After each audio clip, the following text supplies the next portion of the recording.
Thank you. Thank you very much. I'm grateful to Claremont, to Sustainable Claremont, for this event. And I'm very delighted to see all of you here. And I'm also grateful to C-SPAN Book TV for being here with us this evening. The story I will tell is controversial, and it's a story that didn't come to me overnight. It took decades for its maturity. So before I start into the story of the EPA and why I dare say that the EPA is really not protecting our health and the environment, but it has become a polluters protection agency, I will start this with something about myself so that you can put the whole story into better perspective. I got a BA in zoology at the University of Illinois, and then I moved into history. I got a master's degree in Greek medieval history, and then a doctor's degree in history, European and Greek history. And then I did postdoctoral studies at Harvard, where I studied the history of science.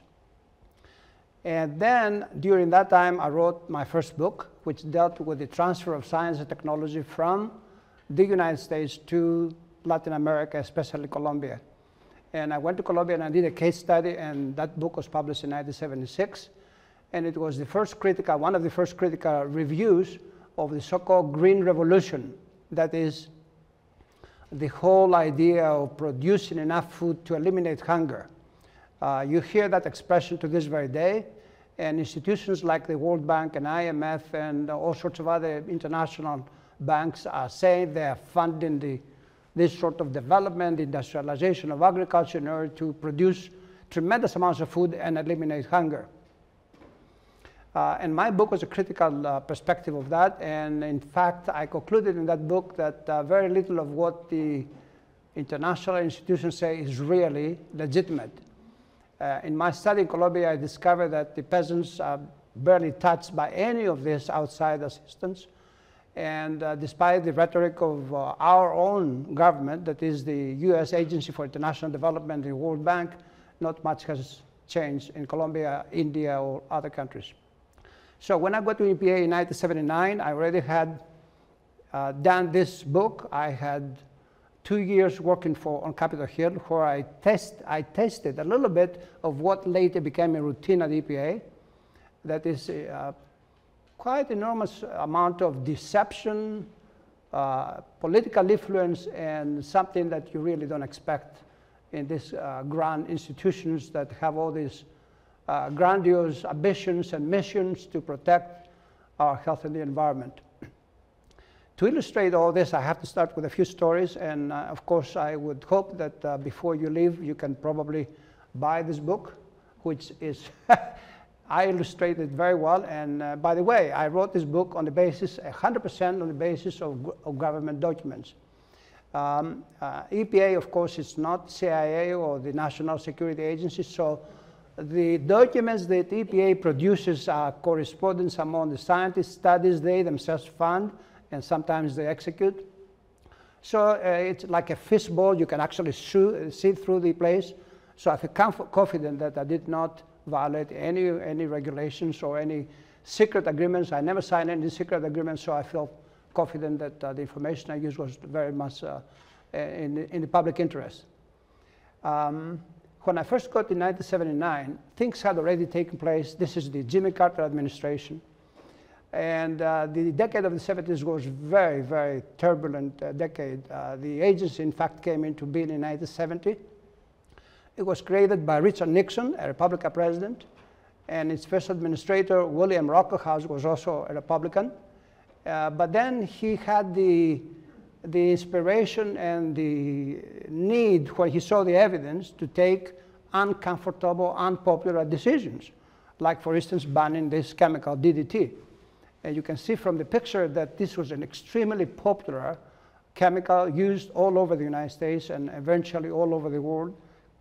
And it claims for its effectiveness and efficacy were tremendously widespread. It was like a golden bullet to kill everything that you did not like, all sorts of insects and so on. But then eventually the evidence came in of all sorts of tremendous effects on wildlife especially the effects it had on birds and the ability to reproduce. So Ruckelshaus House had a distinction to actually ban it. This happened in 1972. But by that time, of course, we have had 10 years earlier, in 1962, we had Rachel Carson's book, Silent Spring, which she warned the country about all sorts of unpredicted and unwanted effects, side effects of all this commitment to spraying, allowing the farmers to use tremendously toxic materials and to do what they do. And of course, this is a tradition that to this very day they continue to do. I will now focus to a little story that really focuses entirely on what I'm trying to say in this book. And this is the story of honeybees.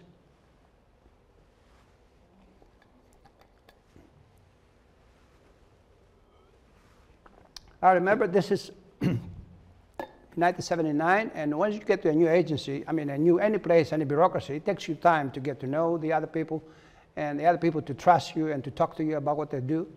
And it took me 2-3 years for all this, and eventually at lunchtime, colleagues would be talking about what they were doing, and they felt terribly unhappy about why their opinions would not be taken into consideration.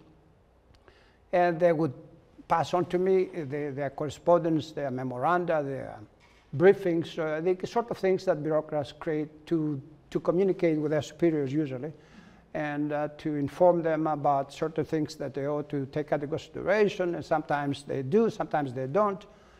And eventually, with this kind of reading and talking to the same people for more than 2 decades, I came to the conclusion that the only thing I could do as a service to this country was to write a book, and that's what I did. So get back to the honeybees. In 1974, EPA approved neurotoxins to be sprayed in the fields, and they put them in nylon microcapsules the size of maybe diameter of 40 to 50 microns, the size of a kind of a dust particle. And the honey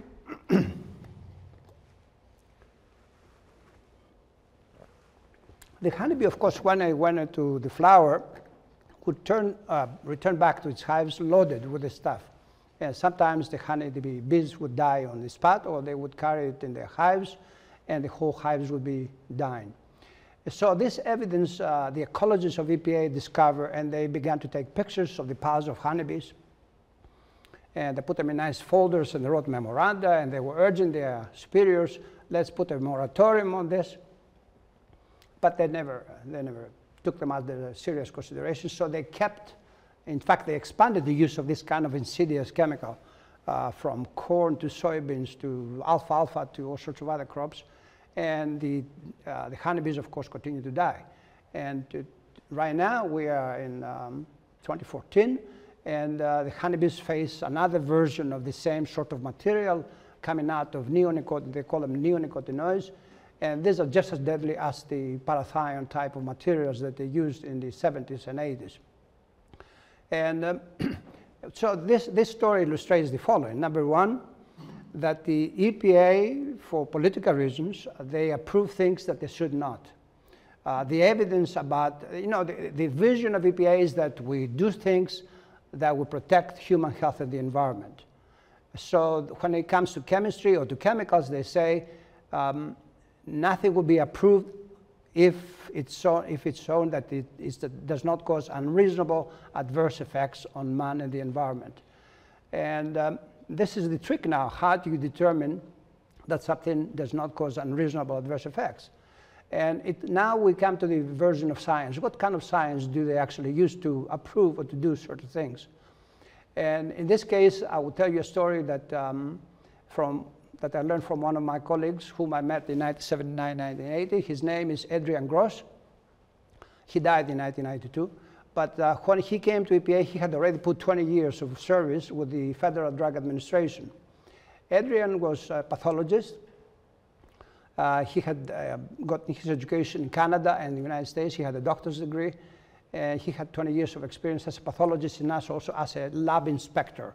He would go with FDA and check the laboratories that were doing the studies for the government. And one of his explorations with the laboratories, he discovered literally speaking, the greatest fraud in America.